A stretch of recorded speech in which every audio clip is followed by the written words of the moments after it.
Well, today I am joined by Sue Saunders from Dublin, from the Human Givens Centre, a centre that she set up as part of the broader umbrella of the Human Givens Institute, which we're going to be having a look at shortly. But before I say hello to Sue, I wanted to do a series on the different types of therapies that people could think about when either exploring any kind of trauma healing for themselves, or whether they're thinking about people they're working with and they want to recommend some therapeutic intervention. And there's so many different means of recovery and ways of dealing with our trauma. And I was lucky enough to have Sue agree to come and speak with me today from the Human Givens Institute. So hello, Sue. Hello, Lisa. How are you? Thank you for inviting me. It's very, very lovely to have you here. Thank you so much. And I know that we're going to have such an important conversation around trauma and healing and recovery. So I guess, first of all, who is Sue Saunders? Let's just find out a little bit about who you are. Who am I? Well, I'm a Human Givens practitioner. I was originally, my background, oddly enough, was originally in the computer business many, many years ago. And I moved from that from the more technical side into management, and I've always been really interested in people. I trained as a humanistic integrative psychotherapist, but found that I wasn't seeing the kind of progress that I would have liked. And then in about 2003, 2004, I happened to pick up a book in my local library here in Dublin, which was called Human Givens, and I never heard of it before, and I thought, because it was the library, I'll have a read of that, and was very taken with the common sense approach of the Human Givens approach, and a lot of the information that was in that book. And to cut a long story short, I decided to train as a Human Givens therapist, and now I'm a practitioner, a supervisor. I'm also a tutor at the college, and I train people in trauma, in dealing with trauma and healing trauma. So fantastic. And that's quite a fascinating trajectory to go from computers through to humans. Yeah, in such a deep way. It is. Well, I suppose, oftentimes people think that's strange, but in actual fact, computers can only do what humans do. And that's, we have programmed computers to do what we do, and they just do it faster, and they can do it with more data. But really, they can only do what we can do in our brains. So, in actual fact, it's not that huge a leap. Yeah. So what is Human Givens? What is Human Givens as a therapeutic process or theory? Okay, it was it's an approach that's around about 20 years now. It was developed by an Irishman, Joe Griffin, who is a social psychologist, and an English psychotherapist called Ivan Tyrrell, and they got together actually in the 90s. And they worked together, and they began to actually look at what worked and what was really effective, what kind of therapies were really effective and what weren't. And what they began to do was they began to bring together and to synthesize what were effective approaches. So so the Human Givens approach is, if you like, it's a synthesis of many different kinds of approach. But the one big thing I think that it adds into that is an understanding of some of the neuroscientific discoveries that we've got only over the last 20 years or so. So, as you look into the whole Human Givens approach, people will say, "Oh, that's a bit like CBT. That's a bit like NLP. That's like Maslow. That's like various different things." But you'll see that in actual fact, it is drawing on a lot of the knowledge that was there already. But as I say, crucially, I think the one bit that's added is that understanding of what's actually happening in the brain, which we really only understand since the 1990s with the MRI scans, when we can see actually what's actually happening in the brain. So let's put some meat around that, because I like a little bit of neuroscience, okay. but I can only go so far with it. You know, I don't have a scientific background, and I've listened to people like Alan Shaw and Martin Tyker and people like that, and I can only get so far with it before it gets too technical for me. So, so tell me, when you say those, go on. Well, I mean, what they did, and which was I thought quite clever of them, they began to actually really, rather than look at what was wrong with people, you know, what's going on with people where they're well. And I think that's a really good place to start. So one of the things they began to see was people are well when their needs are being met. So we all have needs, and all living things have needs. They all need to take nourishment from the environment in order to survive. Whether you're a plant or an animal, you need to take in nourishment. Well, we all understand our physical needs, but what we're often not aware of is our emotional needs.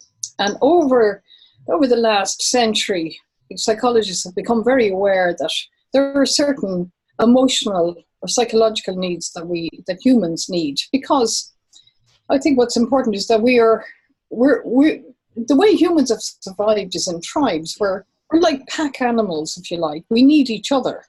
So we need groups, we need community, we need friends, we need attention, we need security, we need to feel competent and achieve things. So there are various different emotional needs. Psychologists have identified about 9 of them. We need privacy and friendship and intimacy. We need control and autonomy and attention. We need status and meaning and purpose. So we've many of these needs that need to be met. And when these are met well in our lives, we're well. And when they're not met,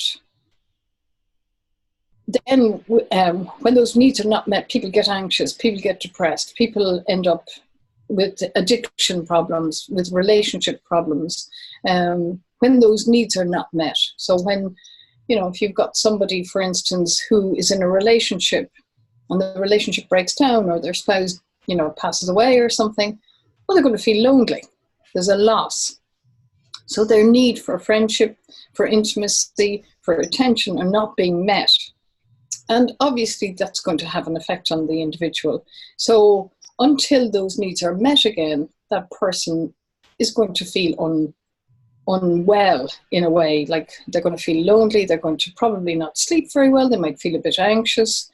And over time, the more of those needs that are not met, and the longer it goes on, the more of an effect that it has on the person. So that's one aspect of the Human Givens approach, is that we have these needs.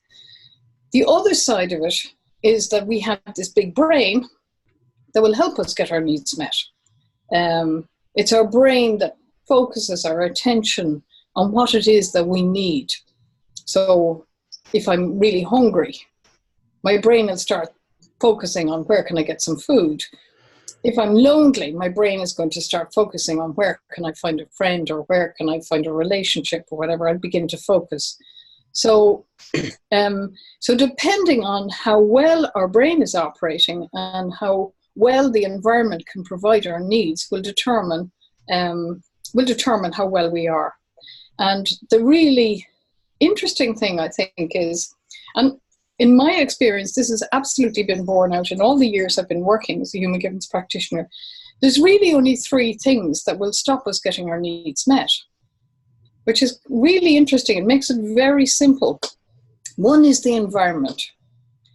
You're living in an environment where it's not possible to get your needs met. So, for instance, if I'm working in an organization where I'm being bullied, my need for security is not going to be met. Or if I'm working in an organization where my job is constantly under threat, my need for security is not going to be met, because I'm always going to be thinking I'm going to lose my job tomorrow, or they're going to let me go, or whatever. So if you're in an environment that is such where your needs can't be met, that's going to stop your needs being met. And the environment can make us very unwell. Another thing that can stop us getting our needs met is that we haven't learned certain skills. We haven't learned how to manage our anxiety. We haven't learned how to assert ourselves. We haven't learned how to, make social conversation with someone or something like that. We haven't learned certain skills. And then the other one, which is what probably we'll spend some time talking about, is that there has been some kind of damage to our brain. Physical damage, which obviously we don't do. There's not a lot we can do with except work around. But psychological damage in the form of trauma or really bad conditioning, that's the other thing. No, and in some cases, so those are the three reasons. And in some cases, it'll only be one of those. When somebody comes to me, it'll only be one of those. But in some cases, it might be all three. They might be in a toxic environment. They may have psychological trauma, and they may have not developed skills. So that's going to take a bit longer. So, yes. But ultimately, it's a mix of those three things. I think that's really helpful for people, because it just kind of, particularly if you're wanting to think about for yourself, if you're at a place in your life where you can actually take a step back and think, okay, which one of these three things is preventing me? Because if you understand, okay, so right, it's the environment, then you can do something about the environment, hopefully. Yeah. Or if you understand, actually, this feels like this is really tugging at my trauma. Yeah. So then we can focus on that. So I think that's really good. So those three things: the environment, the skills, so the capacity to be able to utilize the environment as well. Yeah. And then the third thing is where we have developmental trauma, which has created... Or very bad conditioning, where we've been conditioned in a particular way. And that will stop some of those needs. Like, so for instance, if I have never learned social skills, take something very simple, I've never learned social skills. Well, my need for friendship is going to be affected, because I don't know how to talk to people. I don't know how to start a conversation. Or, if I'm not able to manage my anger, if nobody has ever taught me how to calm myself down, I'm going to lose friends, because nobody wants to hang around with me because I'm such an angry person. So depending on some of those things, and depending on the brain type. So for instance, if you've got somebody a bit on the spectrum, their ability to step into someone else's shoes and to learn social skills is going to be more difficult than someone who isn't on the spectrum. Somebody's ability to actually to understand that, a social interaction is as I say something and you say something, and, that it's a give and take. So, yeah. So let's say that you have somebody coming to you that has all three of those areas are not working for them. So it's making getting their needs met virtually impossible. Mm-hmm. So what might that trajectory look like in terms of their work with you? Well, it really depends. It depends on what they're looking for. So if they're in obviously, if somebody is coming and their needs are not being met, that's the first thing is what needs are not being met here. So it might be their need for control, or their need for competence, or their need for privacy. Looking at what needs are not being met, and then what's getting in the way. Now, if it's an old trauma, which quite often it is. So for instance, if somebody has been very badly bullied at work, and they now are in a completely different job, but they're anxious all the time, what's happening is that the part of their brain that is what we would call pattern matching, that is, the boss wants to have a meeting with them, and their brain is pattern matching. What's this like? And they're getting, well, this is like when I was in that other job, and they get really anxious. And when they go into their boss, they can't speak. Here, what we've got is the trauma of being bullied in the previous job is now affecting them actually having a proper conversation about work with their existing boss. So what I would start with there is dealing with the trauma, and then go on to, if If that's not a good environment for them to be in, what can they do to help themselves move to a different job or something? And then also, it might be part of it might be psychoeducation, teaching them how to manage their anxiety, how to start a conversation, whatever skill. It might be actually teaching them that, how to say no, how to stand up for themselves. So it really depends on what is the most pertinent thing that needs to be dealt with first. So, but oftentimes it's the trauma. The trauma is the big thing that's getting in the way, and maybe keeping them in an environment that really isn't very healthy for them because they feel they can't get out. I was just going to say that to you. You know, it's that kind of, sometimes it's about repeating patterns that are very unhealthy, that are about not having your needs met. Because that's safe and comfortable and something familiar. I mean, these are quite difficult patterns to break, aren't they? They can be, and it may be that your brain is pattern matching. So if you had for example, if you had a dad that was very volatile and very, very angry, and you end up in a relationship with a man who's very volatile and very angry, it is, as you say, I always say to people, it's because it's familiar. It's because it's familiar. So because your brain goes, oh, this is just like my dad. So, you know, we have a technique that will unhook that. It'll unhook that pattern. And that's, I suppose, one of the things that is really important in the Human Givens approach is we look at patterns, and we look at how to unhook those patterns so that they don't have the same emotional tag to them, and the same anxiety attached to them. And as a result, you've got more choice about it. And that's one of the lovely things about the Human Givens approach, is it gives people much more choice and breaks those patterns easily.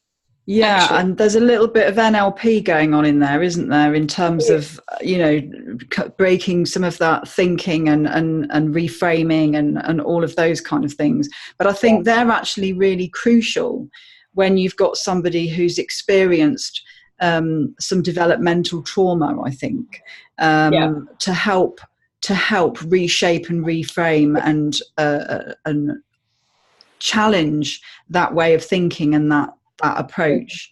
I mean, I know lots of adults, because of the field I work in, who have had really quite horrific childhood traumas. And there are aspects of functioning as adults that are incredibly difficult. So while, you know, we can recover, there are some areas that are just incredibly difficult to integrate and to make sense of. I mean, is that something that you're likely to come across as well? Oh, it is. And I think what really made a difference for me when I began to study the Human Givens approach is the understanding, and you were asking me about the neuroscience, is the understanding of what actually happens in the brain when someone is traumatized. When someone has a trauma of any kind, the first thing that happens is they go into a shock state because it's something they didn't expect. And when your brain goes into a shock state, the brain responds in a different way and takes in information. So the normal filters that are there are taken out of the way for safety reasons, because something in the environment might help you in that shocking situation.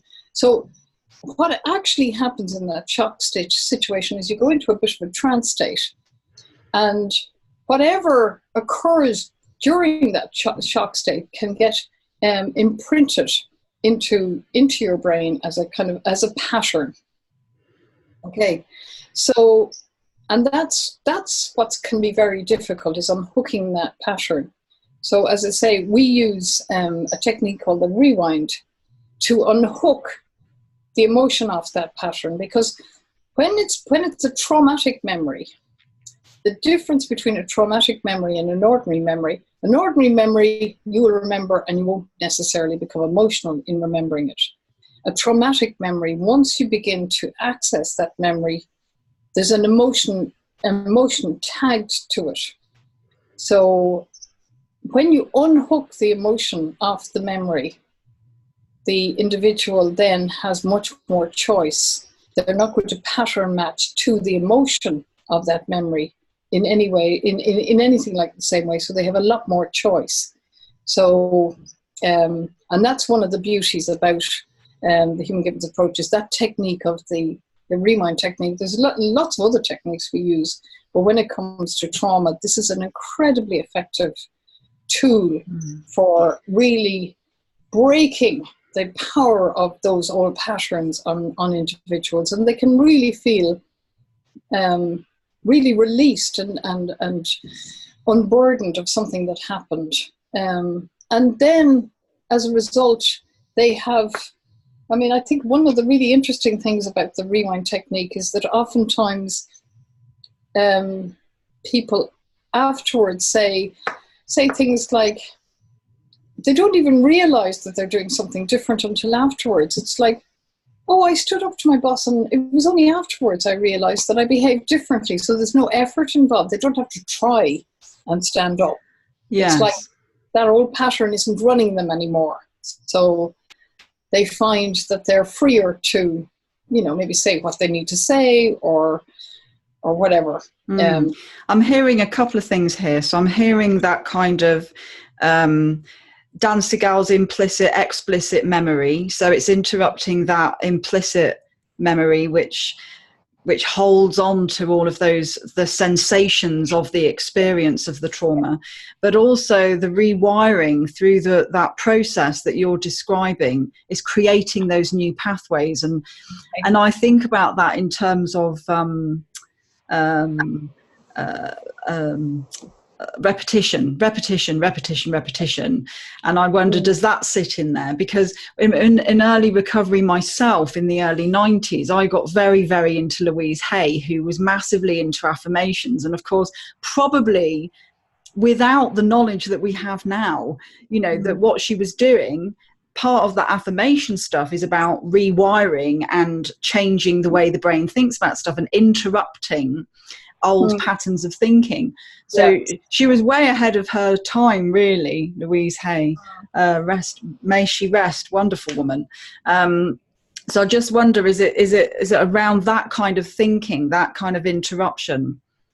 It is. The way that the rewiring works is, I suppose, if you think of in terms of a memory whereby the content of the memory and the actual emotion of the memory are stored together. Now, in trying to process that a lot of the time, once you try and touch the memory, you're going to produce the emotion, and that's actually it's going to cut off parts of the brain that are needed to process it.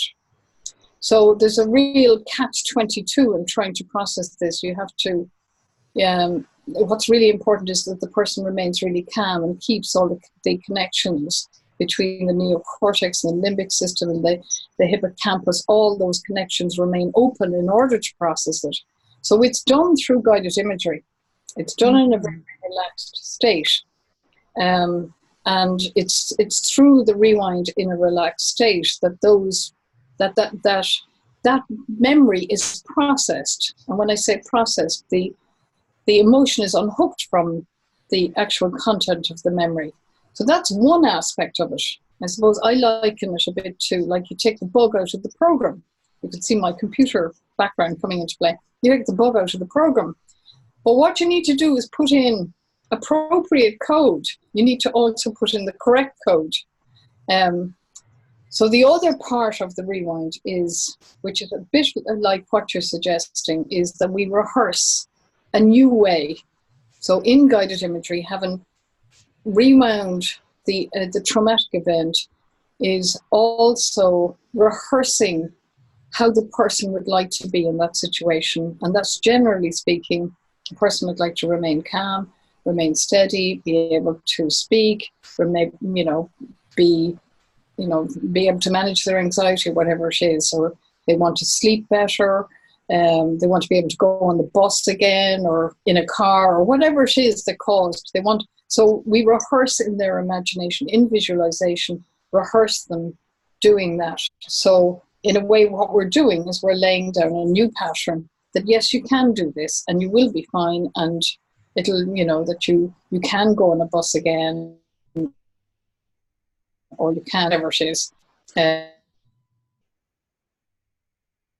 Um, take pattern out, and the other one is putting a good pattern in. So if you compare it to Louise Hay was doing the rewiring by putting in a new pattern. So we do both, so it's very, very effective. Yeah. I mean, the only thing that's really interesting to me, so certainly for some people, reliving the trauma is not going to be a helpful thing. Some people just cannot talk about the trauma. Going there continuously isn't helpful. Or they may have done lots and lots of cognitive work, and so then they use lots of embodied stuff because it's deeper than the ability to think even more about it. So where does Human Givens sit on that spectrum in terms of how far do people have to go in terms of talking about the trauma? Do they have to? Not at all. No. Yeah. Not at all. Because what we do, the way that rewind works is the rewind, what we ask people to do is we ask people in a dissociated state to imagine the trauma on a television, which dissociates them from it. They don't need to tell us what the trauma is at all, because we're very aware that asking people to talk about it can just embed it even deeper. Yes. So the rewind works by asking them to imagine it on a television, playing on a television like a film, and then going backwards through it. As if they were rewinding, and then forwards and backwards and forwards and backwards in a very calm state. And you need it's a particularly tricky thing to learn. And I would always say go to someone who's well trained. But it has to be done in a calm state. If the person gets highly emotional, you need to actually stop and take them away from the television, calm them down again, because the only way that trauma will be processed is if they stay calm. And the beauty about it is the person doesn't need to talk about it. So if it's something really horrific that happened to them that they don't want to tell you about, we don't need to know. But the lovely other side of it is the therapist isn't going to be traumatized by hearing about it. I love it because I love the whole visualization thing. I love all of the techniques. They fit very nicely in terms of keeping people safe. And I also like that people have to be calm, because what they have to have is a settled nervous system. Absolutely. And that means they have to experience what a settled nervous system feels like. So it's very, very clever. Yeah. And I suppose before we'd even take them into the rewind, we would take them through a very deep relaxation. But again, people are trained in how to do that so that you can see that the person is really deeply relaxed. And again, that's part of our training, how to do that. And then once they're in that very relaxed state, how to take them through this until such time as it's neutralized. That's actually what we're doing. We're neutralizing something. And then once we've done that, then we imagine themselves doing. And it really is such a wonderful technique. It can make a huge difference in people's lives. Huge. Yeah, I can hear that. And I think that, there'll be lots of therapists and counsellors who'll listen to this and be very appreciative of something that doesn't give secondary trauma, because it removes a lot of problems that can come in the therapeutic relationship around projection, around secondary trauma, around fixing and saving, and a whole range of things are just completely removed. It does, and because it's so effective, it means that the number of sessions are hugely reduced. I was going to ask you about that, because that was one of the things that got you into Human Givens, was that you just felt that you weren't making headway just with psychotherapy. I was seeing people for 2 years. Wow. And they really liked coming to see me, and they thought it was, but I couldn't see a change in them, and I couldn't. So when it comes to the Human Givens approach, our average number of sessions is about 3 or 4. Wow. Yeah. And now sometimes it could be 6 or 10, and sometimes it's 1 or 2, but we're talking about an average. And even with very, very severe trauma. So, for instance, there's a charity when it comes to trauma. There's a charity called PTSD Resolution. I don't know if you're aware of them. They offer trauma treatment to ex-military and their families. Mm-hmm. So you're talking about very severe trauma here, either for the veterans themselves or for their families. And they only use human givens therapists because of the fact that it is so effective. And they've specifically decided only to use human givens therapists. They have huge numbers of data because they collect data for every person that comes to them. And they can give you statistics on how many sessions people. So you're talking about guys coming back from Iraq and Afghanistan and from the north of Ireland and from the Falklands and from various different places, and their families who have been traumatized by having to live with them, who may be ending up with addiction on top of trauma and all sorts of things. Maybe ending up, like we have people who go into prisons. We have people who go into prisons for PTSD resolution because the ex-servicemen end up committing a crime and ending up in prison. So it is extremely effective. I've seen it. Like I've been practicing now for over 15 years, and I could just see it every day. Just how effective it is with people, and I'm just very passionate about it as a result, because I think the more people who know about it, the better. Yeah, well, your passion comes through, and at the end of the day, if you're supporting people through that really, really difficult thing of healing from trauma, then of course you're going to, and you see results, of course you're going to be passionate. And I'm sure people will be listening, and they're going to get very excited listening about this. So is Human Givens based everywhere? Because obviously you're in Dublin, and you were saying that it was founded by somebody also from Ireland and England, though, I think. But yeah, it's mainly actually in the UK. Okay. It's mainly in the UK. I happen to be based in Dublin, but the college is based in the UK. The institute is worldwide, and we do provide training worldwide. We have trained in the States. We have trained people from Mexico and South America. We have people coming. We have gone to the States. The training has been delivered in Ireland and in the States and in Holland. But we have people coming from all over the world. So, for instance, on our current training, we've got 2 people from New Zealand. We have people from South Africa. So it's growing, but it's mainly in the UK. So the main body of people are in the UK because that's where the training mostly is held. And what are the entry requirements to come on the training? The entry to come on. So the way the training is laid out, it's laid out in 3 different parts. Part 1 is made up of online courses. So there are certain online courses that people can take, and then there's 8 workshop days, and this makes up part 1. As part of that is how to do guided imagery and how to do the rewind and the trauma cure. That's part of it. But understanding about depression, understanding anxiety, understanding addiction, all of these are part of that first stage. The second stage then is a much more in-depth, it's a 2-week residential type in-depth training, and then the 3rd week is a practitioner assessment. The 3rd stage is practitioner assessment. In order to do part 1, the only requirement that I would see is a certain amount of common sense. Okay, so people don't have to be a psychotherapist or anything like that? No. And we get people on our training who are teachers, who are nurses, who are GPs, psychiatrists, managers, prison officers. We get people from all different walks of life, social workers, or people who are just interested. We'd often get the other people that we're beginning to get a lot, which I think is kind of interesting, is either spouses or parents of people who've had human givens.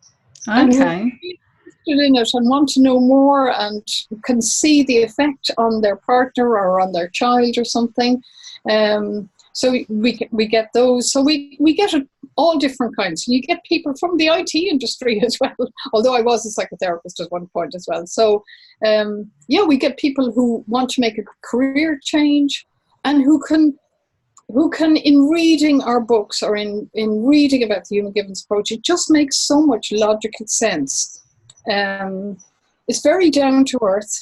There's no, what people would call psychobabble in it. So it makes sense to the general public, and it makes sense to the medical profession. So they can see that, so if I send someone to a Human Givens therapist, they're not going to be going for the next 6 months and getting worse before they get better. We would always have the idea that somebody needs to go out after the first session feeling better than when they came in. So we, very hopeful. So there are no definite entry requirements. I would say you probably need to be at least about 18 in order to do it. Have a certain amount of education, and the more education you have, the better, obviously. But sometimes people who have too much education, and it actually, they grapple with it in a way because it's so clear. And I think lots of trauma therapies are like that, actually. That's a really interesting point, that there is a simplicity, in a sense, to them. And that can be difficult for people because people want things to be very, very complicated and long-winded, and, and perhaps why some of us get bogged down in neuroscience, because it's a complicated place to hang into. And I feel like we might have come to a place where your cough has got the better of you. No, I should be fine. But we are actually coming to the end of the podcast, and I've really enjoyed speaking to you and learning about Human Givens, and learning about how it can interrupt those patterns and really help somebody quite quickly around trauma. And that is wonderful news. That's a wonderful thing. Yeah. So, I mean, is there basically people can just find you by going to... If you Google Human Givens, go to the Human Givens College, the Human Givens Institute. Just follow the links and you can find where the training is. You can find information and articles written by people who've had either done the training, either done the training or experienced the therapy themselves. So there's oodles of information up there, plenty of information that you can get. Just Google it. It's all online. Brilliant. About my cough. Well, listen, thank you so much, Sue. It's been great talking to you, and I really appreciate your time. And I am sure that there'll be people who will be really fascinated to learn more about Human Givens and trauma recovery. Great. Okay. Thank you very much. Take care. Bye now. Bye.